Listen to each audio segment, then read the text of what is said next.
Okay. Yes, sir.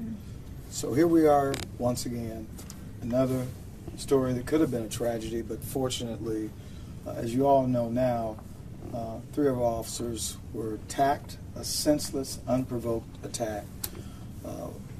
So 12:45 in the morning, 19,000 block of Hull Street on the east side of Detroit, officers saw a vehicle in the middle of the street, got out of their vehicle to investigate, and they saw someone standing on the side of the car.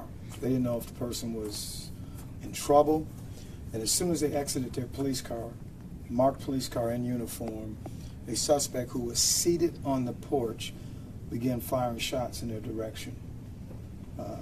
We know, based on where we are in the investigation right now, that the suspect fired at least 5 shots at the officers, and the only thing that probably saved the officers is that the suspect's gun jammed. It actually jammed. They returned fire. Of course, the suspect was struck by gunfire and was subsequently transported to a local hospital where he's still being treated for his injuries. But once again, an unprovoked attack on our police officers. The second one in less than 24 hours. And so the investigation will still continue. Again, I've said it, an attack on the police officers, an attack on all of us. So when will it stop? When we stand together in one and say this must end. Now, this is what we know about the suspect. He hasn't been charged. He is on parole.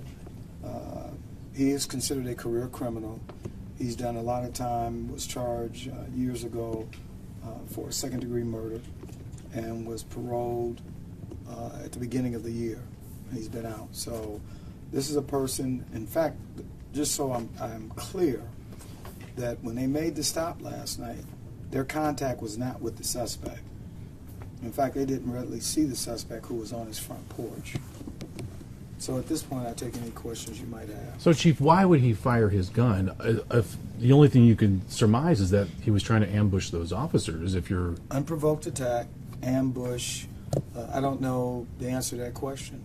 Why did the officers from the 12th precinct just a day yesterday attacked? You know, we're trying to figure this out. I mean, why in these 2 instances, this person was not contacted by our officers. They were investigating a separate incident. Now, we don't know if there was a nexus to the vehicle on the street and the suspect on the porch. We just don't know. So what are you telling your men and women today and every day, but especially now, about keeping safe?